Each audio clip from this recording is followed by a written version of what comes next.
G'day, ladies and gents, and welcome to more Javelin gameplay. Yes. Oh god, I've been having an absolute blast playing this plane. It's been fantastic. It's so weird. It's so memey. It's so unique. It's just strange. Honestly, there's something weird about it that kind of draws me to it. It's quite a special little plane, and well, hardly little. It's bloody huge. Look at it. It's almost bigger than some of the hangars on that runway. It dwarfs the MiG-15. It's like, it's such a big plane. But at the same time, the Javelin has had a history of it being terrible in War Thunder. Maybe that's because of its GIMP flight model. But you know what? For me, even if it is a GIMP flight model, as long as the plane is balanced in the game, I don't really mind. I can live with it. It's not great, but I'm not going to call it the end of the world. It's just one of those things that I think it's something that we can work with. And since the Javelin is now 8.7, I think that's a lot more workable than 9.0, particularly because it doesn't have to face things like the T2 and the MiG-19. But I would also say that the F100 is its sort of nemesis. Extremely, extremely powerful, the F100 is, and I think it could go to 10.0. Honestly, I think it could go to 10.0. It's obviously not on par with the T2, but I would definitely say it's on par with the MiG-19 in terms of a 15 on 15.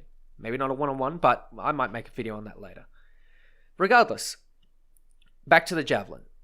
If you guys wanted a jet to grind in the British tree, I would say your best jets are the Vampire, the Meteor Mark III and the Sea Meteor Mark III, the Canberra Mark VI, the Meteor Mark VIII, the Hunter F6, and the Javelin. It's hilarious, but the Javelin is actually one of the most enjoyable jets for me right now, period. I have no idea why. Well, maybe I do. It's quirky. Look at this thing. It rips in a straight line. So what I'm doing to compensate for that is I'm going in a straight line, redlining, and then burst climbing to altitude, because I can see myself a little dot there. And that little dot is going to be a Canberra. Canberras like to go in space. They like to sit there. I don't trust bomber pilots at all because they have a habit of running. And if those of you who know me, I don't like people who play passively at all. If someone is going to sit in space in a bomber and wait for the match to dry out, I'm sorry, I can't respect that. And so what I'm going to do is I'm going to eliminate these bombers early on in the game so that I don't have to deal with them later. And in this case, we're on the auto-lose side for Afghanistan. So if I let the match drag out too long, we lose. And so I missile my first Canberra. I'm obviously scanning the sky for more, but the fact that the Javelin can actually do this now is awesome. It has a niche. It has something that it can do that is not sit in a corner and cry when F100s boom and zoom it because they can outrun it, they can outpull it, they can outturn it, they can outclimb it, they can out-missile it. They have AIM-9Es now. You know, they've got better guns. It's literally better in every way. But the Javelin has a niche. It has extremely good climb rate. And when I say climb, I'm referring to a jet style of climbing. That is, you gather speed in a straight line, and then you burst climb. You put it into like a 20-degree climb, you make sure that you're only losing a little bit of speed, and you climb with extreme speed. You don't want to climb at 400 kilometers per hour. You don't want to climb at 500, 600, 700. You want to be climbing at 800 plus. Maybe if you're not, maybe in a Banshee, you drop it to like 600, and a P80, maybe like, I don't know, 500. But you want to be climbing with speed. And that's what I see a lot of jet pilots just flat out not doing. And it, quite frankly, makes me pretty upset. But what we're going to be doing here is not taking advantage of these guys, taking advantage of someone who's a little bit tunnel visioned. You can see this MiG-15 here is 10 kilometers out from me, and he's chasing a B-57. Now, what the B-57 should be doing at this point is going vertical, but he decided to do a 180 and dive towards me. which is fine because that means I get to close the distance. But this puts him at a great risk because he's eventually going to get within gun range of that MiG-15, and that could indeed spell the end for him. If the B-57 isn't careful enough, the MiG-15 has a 37, the B-57's a massive target, and you can see him spraying there as I go in for the dive. Air brakes up, afterburner off, and I'm going to start to warm a missile for this guy because I'm thinking he's going to keep chasing. And I don't want to shoot anyone from behind in the Javelin because of the gun convergence, but you'll see in this engagement that the BIS decides to go into a vertical. And, this is not bad for me, but I've turned my air brakes off at the last minute. I should have turned them off way earlier. I should have built up a little bit more speed and kept my afterburner going because I'm starting to run out of airspeed. So what do? Yes, that's right. I warm up a cheeky missile. And just as he stalls, just as I stall, boom. There he goes. God, that's satisfying. I love that. This is why I love the Javelin. It's so quirky, but it has little aces like that you can pull out of your sleeve. You couldn't do that in any other plane. Good luck keeping your nose up in an F-100. Good luck keeping your nose up like that in a T-2. Good luck keeping your nose up like that in any other plane apart from the Javelin. This thing is so floaty because of that delta wing. And these little things like that, it might not be fast, but by God, you can stall in this thing without much of an issue. You can fight at 300 kilometers per hour and still be as maneuverable as a MiG-15 at double that speed. This thing is crazy. This thing has so many weird things going on about it. It's just such a weird plane in general, but when you master the little nuances and the little minutiae of the plane, it's glorious. I'm not kidding. It is actually glorious fun. I've played this plane, got on, played some War Thunder, just played the Javelin for about 3 days now. And I'm not kidding you, I do not regret a single bit of it. I played some F-100 as well, but the Javelin was honestly more fun because it's more of a little bit more of a challenge.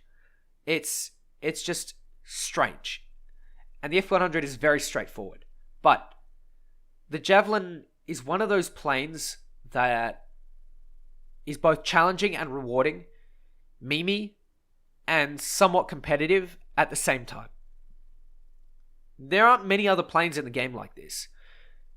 And this is why I love it. Like, the D5 Stuka is another one. I've covered the D5 Stuka several times. And it's both memey and a little bit competitive. This plane is pretty much the same thing. You're working off player... You're fighting player mistakes here. Someone turning, someone putting themselves into a stall like this F9F is going to. You can see the MiG-15 is going up into a vertical, and I need to take this bait. This bait was too juicy, man. Too juicy to miss.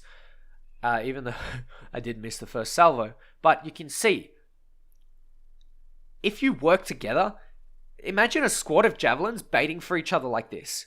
Just put it that way. Imagine you all go up for the bombers, you all sit at altitude, wait for a MiG-15 to come up, and the first one to come up gets swooped on by a couple of your squad mates. And then you do it again, and again, and you wait for the Sabres, and you wait for the Banshees, and then etc., and the list goes on. You can do this sort of stuff in the Javelin. It's kind of like the MiG-19, but like a lot slower, a lot weirder, and British. So, even weirder when it comes to aircraft design. For some reason, the British just love strange aircraft designs, and the Javelin is no exception. It's so odd, but it just comes together nicely. At this battle rating, at this tier, even with this GIMP flight model, you can have a lot of fun, you can get a lot of kills, and, it's honestly, it's not a bad finish to the tech tree at this point. It's not bad. It's quite fun, actually. And honestly, I would probably go for the Javelin before the Hunter. Just because the Javelin is a little bit more memey, I guess. It's got a little bit more charm to it. The Hunter, it's got its vices. It's a good support plane. But the Javelin sits at a lower BR. The Javelin's, it's got 4 missiles that are kind of crappy, but it's got that radar. Oh, by the way, I'm not sure if I've already mentioned this, but if you're chasing down a TU4 and you're going from behind, you can use the radar to extend the range of the lock-on. What do I mean by this? You can pretty much lock a target. So, for example, a TU4 flying in a straight line. You lock it with your radar. You get the little green box. You warm up a missile, and within 1.5 kilometers, you will get a red light, basically. You'll get a target. It'll have found the TU4. I believe the fire streak missiles are radar assisted. So the radar helps them find the heat signature better. I find that really interesting. I'm pretty sure this is the case. I read it somewhere, I can't remember exactly where, but I found that you can increase the range of detection of the fire streak missiles if you use it in conjunction with the radar. That's awesome, man. Like, think about these little things that make the Javelin special. The fire streak missiles may be utter dog shit, but if you're fighting a TU4 flying in a straight line, or a MiG-15 stalling out, or a Canberra in a straight line, you're golden, man. You're golden. This thing is... It's hilarious. Like, well, what else am I going to say? This thing is just the pinnacle of memes when it comes to jets, but it's also competitive. So, what am I going to do here in this fight against the Panther? I'm simply going to turn. Plain and simple. He doesn't have much airspeed. I've come in from a dive. I can bleed that all in one go, and it looks like I'm going to get a really nice shot here on the F9F. I miss a couple, but eventually take his wing off. Using that weird convergence, you have to really get used to it. And I'd take your time with those guns. Go into custom battles, practice a little bit, just sort of hone in your aim. Make sure you unlock the belts as well, because stock